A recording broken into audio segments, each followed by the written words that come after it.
July 15, 1940, Fort Benning, Georgia. More than a year before Pearl Harbor, before a single American soldier has fired a shot in the war already burning across Europe, the U.S. Army activates a new kind of unit at a dusty base in Georgia. No tanks worth mentioning, no doctrine anyone has actually tested in combat. Just a few thousand men and a name on paper.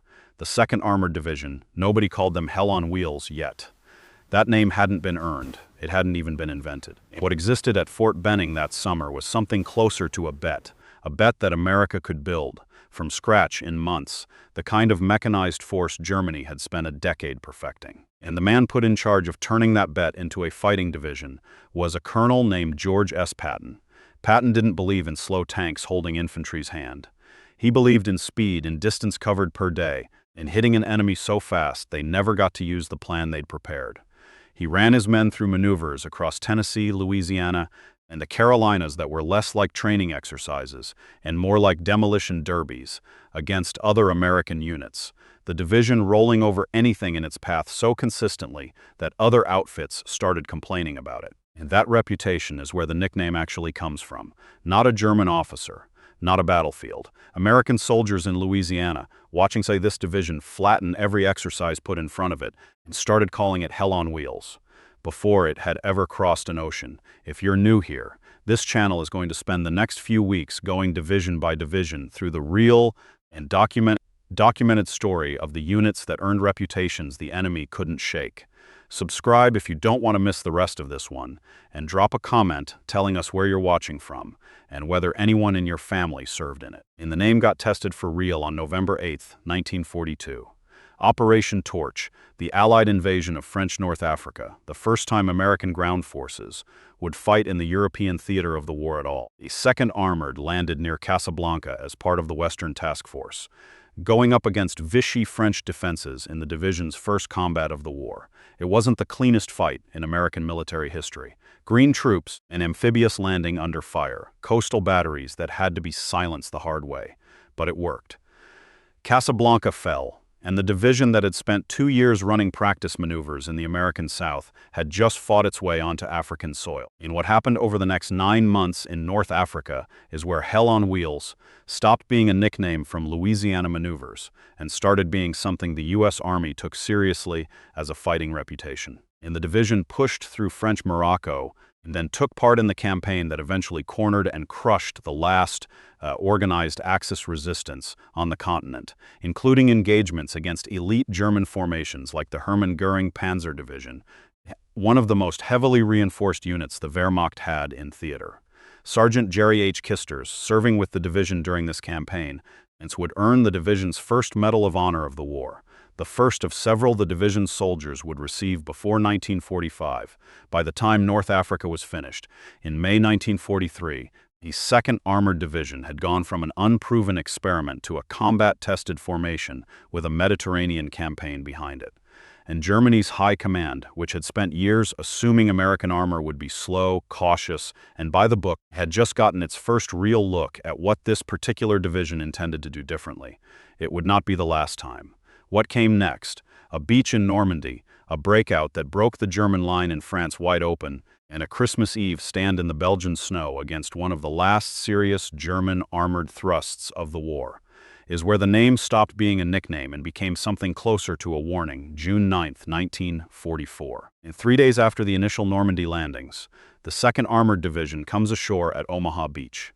The beach itself has already been fought over and secured, but what the division is walking into is still a bottleneck. Hundreds of thousands of Allied troops crammed into the Cotentin Peninsula, the entire front locked in place by hedgerows that favored defenders and punished anything that tried to move fast. For a division built entirely around speed, this was, for weeks, the worst possible terrain to fight in. That changed on July 25th. Operation Cobra, the plan to finally break the German line west of St. Lo and get American armor into open country, put the 2nd Armored on the right flank of the assault. Pushing through positions the 30th Infantry Division had cracked open. And so once they broke through, the division did exactly what it had been built to do since Fort Benning 4 years earlier. It stopped fighting a slow war and started fighting a fast one. and task forces from the division encircled elements of two of Germany's most experienced formations, the 2nd SS Panzer Division Das Reich and the 17th SS Panzer Grenadier Division, in around the town of Rhine, a fight that cost both German units most of their remaining armored vehicles. The hedgerow war that had bled Allied divisions for weeks was, in the space of days, turning into a rout. By August, the division was part of the pincer that closed on Ardennes and Falaise, helping trap what remained of the German 7th Army in a collapsing pocket that has become one of the most studied encirclements of the entire war. And the 9th Panzer Division was effectively destroyed in the fighting. Over that stretch of the Normandy campaign, the division's own after-action figures showed German losses of roughly 4,500 killed and 800 taken prisoner against the 2nd Armored alone, while the division absorbed serious losses of its own, including well over 100 killed and hundreds more wounded. Hell on Wheels was no longer a nickname from a Louisiana training exercise. By the time the division crossed into Belgium that autumn, German intelligence knew exactly which American division this patch belonged to, and exactly what it meant when this division showed up on a map, which is what makes December 1944 the moment the reputation actually got tested against the best the Wehrmacht had left. On December 16th, and Germany launched its last major offensive of the war in the West, the attack through the Ardennes that would become known as the Battle of the Bulge. Most of what people know about that battle is Bastogne, the 101st Airborne, the encirclement, in the single word nuts. That story is real, and it happened about 70 miles from where the 2nd Armored was fighting a battle that gets almost none of the attention, against an objective just as important. And the spearhead of the entire German offensive, the 2nd Panzer Division, driving hard for the Meuse River, was running directly at the town of Celles, Belgium.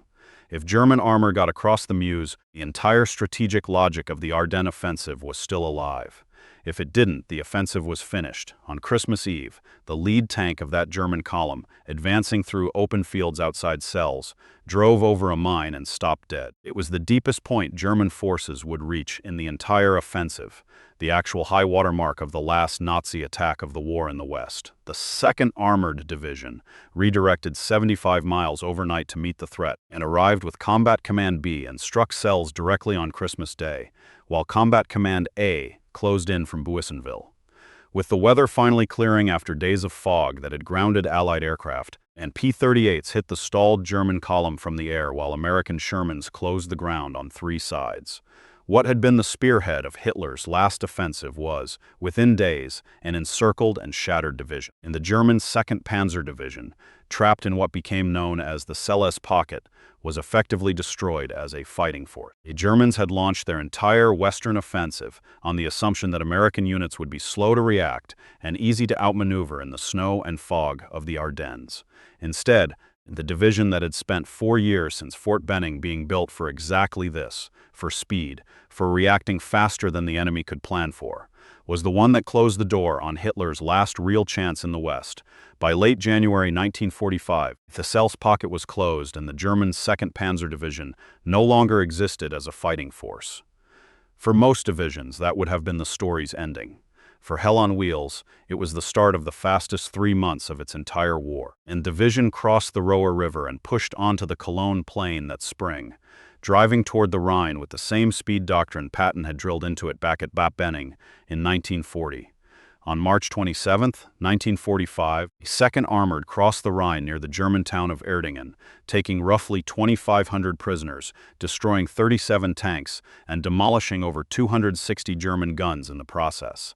Behind them, the division's own combat engineers, working under fire, threw a 152-foot bridge across the river in 7 hours, a speed record for a bridge that size built by men who by that point in the war had stopped being surprised by what this division could do on a deadline. 5 days later, on April 1st, 1945, Easter Sunday, the 2nd Armored linked up with the 3rd Armored Division at Lippstadt, closing the ring around the Ruhr Pocket and trapping more than 350,000 German troops in the industrial heartland of the Reich. It was one of the largest single encirclements of the entire war in Europe, and it happened because 2 American armored divisions moved faster than the German army trapped inside believed was possible. The division kept moving east. It fought through the Teutoburg Forest, crossed the Weser and the Leine, and by April 11th had reached the Elbe River south of Magdeburg. deep enough into Germany that for a moment, and some in the division believed they might be among the Allied forces that pushed all the way to Berlin itself. A bridgehead near Elbenau was lost to a German counterattack, but the division helped force the surrender of Magdeburg on April 17th and 18th before the front finally stabilized along the Elbe to wait for the link-up with Soviet forces advancing from the east. The division's war in combat ended there, on the Elbe, roughly 3 weeks before Germany's formal surrender. But its story didn't quite end with the shooting. That July, as the Allied occupation of Berlin was organized between the four occupying powers, it was the 2nd Armored Division that led the American column into the city, the first U.S. division to enter the German capital. 32 months earlier, its lead elements had waded ashore at Casablanca as an unproven division fighting its first battle of the war. Now it was rolling down Berlin's streets as an occupying force in the capital of a country that no longer existed as the Reich its soldiers had sworn to. That's the arc the German High Command actually lived through in real time from 1942 to 1945. A division they had written off in North Africa as green and untested had, by the end, torn apart one of their most experienced Panzer Divisions at Celles on the worst night of their last offensive, helped trap an entire army group in the Ruhr, and then marched into their capital. The nickname a few American units had complained about during maneuvers in Louisiana in 1940 had, by 1945, become something the German army had a very specific and very earned respect for, the kind you only get by being on the losing end of it more than once. In the exact places it mattered most, the 2nd Armored Division didn't stop existing when the war did. It stayed in the U.S. Army for another 50 years, and through the Cold War in Germany, and in 1991 into Operation Desert Storm in Kuwait, before finally being deactivated in 1995. The patch, the one that carried the name earned in Tennessee mud and proven at Casablanca, Rhine, Celles, and the Rhine, outlasted the war that made it famous by half a century. Fort Benning, Georgia, July 1940. A few thousand men and an unproven bet about what American industry and American soldiers could build together in time to matter. 5 years later, that bet had a name the entire German army had learned to take seriously, one battlefield at a time.